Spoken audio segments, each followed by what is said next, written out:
When the 12th nanny left in tears, General Marcus Hale didn't say a word.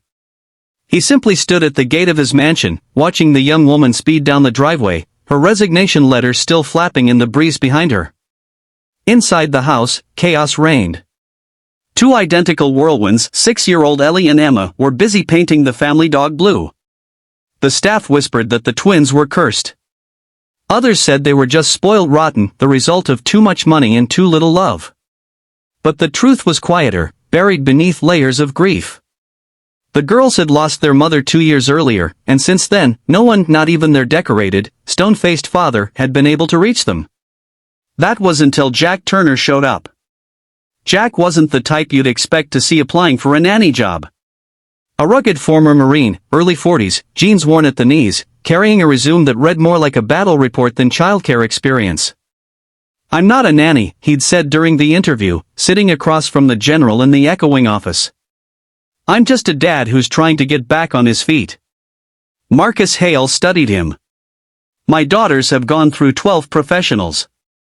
What makes you think you'll last a week?" Jack's lips twitched. "Because I've been through worse than glitter tantrums and bedtime resistance.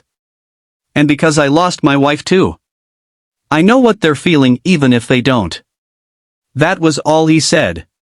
The general, a man who understood loss in his own unspoken way, simply nodded. Day one was disastrous. The twins locked Jack out of their room. They poured orange juice into his boots. They called him Mean Mr. Muscles. But Jack didn't raise his voice. He didn't threaten or bribe. Instead, he sat outside their door and began talking. Not to them. At first, he just talked. About his daughter, Lucy, who was around their age and lived with her aunt in another state. About how much he missed her. About the pancakes she used to burn and insist were golden brown. On the third night, a small voice from behind the door whispered, "Did you ever cry when she left?" Jack took a deep breath. Every single night. There was silence. Then a tiny hand slid a crayon drawing under the door a picture of a man and two little girls holding hands. From that night on, something shifted. He cooked breakfast with them. He taught them how to make their beds like a soldier, tighter than a drum. He took them outside, into the backyard where the grass had gone wild, and together they built a birdhouse from scrap wood. For the first time in 2 years, the twins laughed real, belly-deep laughter that filled the mansion's cold halls. General Hale noticed. He began coming home earlier, standing quietly by the doorway, watching Jack kneel in the grass teaching his daughters how to plant flowers for mommy. One evening, a storm rolled in. Thunder cracked through the night, and the twins woke up screaming. Jack rushed to their room only to find the general standing there, stiff and unsure, like a soldier out of place. "I don't know what to do," the general confessed, voice breaking for the first time. "They won't let me near them." Jack crouched beside him. "They don't need a general, sir. They need a dad who's scared, too." So Marcus Hale did something he hadn't done since his wife's funeral. He knelt down, opened his arms, and let his daughters cry into his chest. Jack stepped back quietly and left the room. The next morning, the twins came downstairs wearing matching capes. "You're our hero, Mr. Jack," Emma said, handing him a cardboard medal. Ellie grinned. "We promoted you, you're not just our nanny anymore. You're family." Jack swallowed hard. "That's the best promotion I've ever had." Weeks later, when his time with the family came to an end, the job having been only temporary, Jack packed his old duffel bag. But before he could leave, General Hale stopped him at the gate. "You did something 12 trained professionals couldn't," Hale said quietly. "You brought my girls back to life." Jack smiled, eyes misty. "No, sir. They brought me back." As Jack drove away, the twins ran down the driveway, waving their capes in the wind, shouting, "Come back soon, Super Jack." And for the first time in years, the general smiled, not the polite kind he used in uniform, but a full, human one. He looked up at the gray sky, still streaked with the last bit of dawn, and whispered, "Thank you." Because sometimes, the bravest battles aren't fought on battlefields, but in living rooms, with crayons, pancakes, and open hearts. Moral: kindness doesn't always roar.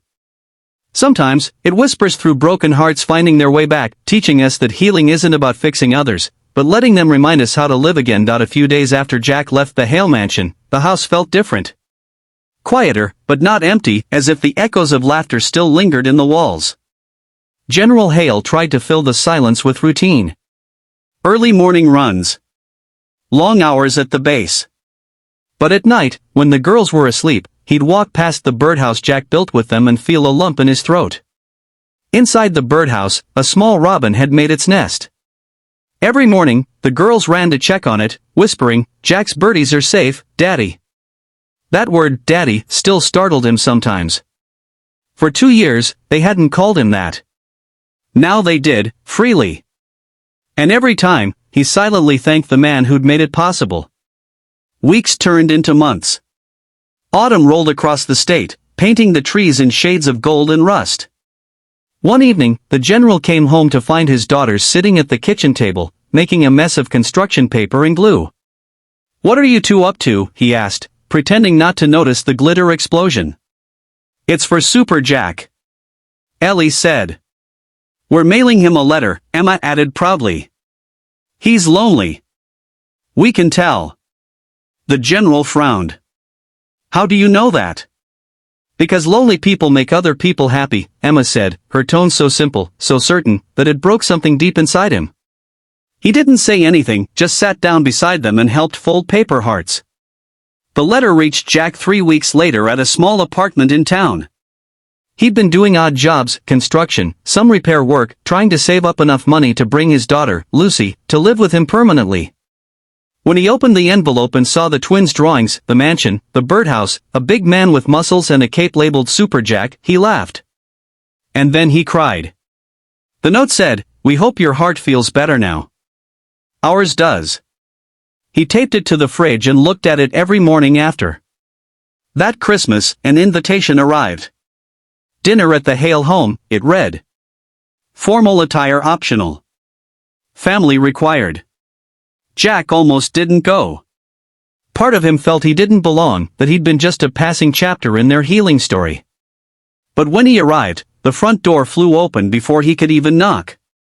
The twins barreled into his arms, screaming, "You came! You came!" And there was the general, standing behind them in a sweater instead of a uniform, smiling, really smiling, as if he'd been waiting all year for this moment. Dinner was loud, messy, and perfect. The twins showed him their new room, covered in glow-in-the-dark stars. "Mom used to love the stars," Ellie whispered. "We think she'd like them shining over us." Later, as the fire crackled, the general handed Jack a small envelope. "What's this?" Jack asked. "An offer," the general said. "Permanent position. Not as a nanny. As my logistics officer for a veteran outreach program I'm starting. You'd help soldiers transition back to civilian life. It's funded, legitimate, and you'd still have time for your daughter." Jack stared at him, speechless. The general continued, softer now. "You didn't just save my girls. You reminded me what leadership means, not in battle, but at home." Jack blinked away tears. "Sir, I don't know what to say." "Say yes," Ellie piped in, climbing into his lap. "Then you can visit every day." Jack laughed, a real, unguarded laugh that filled the room. "Then it's yes." In the months that followed, the outreach program flourished. Veterans found jobs, families reconnected, and the Hale mansion became a symbol of second chances. And when Jack's daughter Lucy finally moved in with him, she fit right into the chaos, 3 little girls, loud, messy, and unstoppable. They called themselves the Brave Brigade.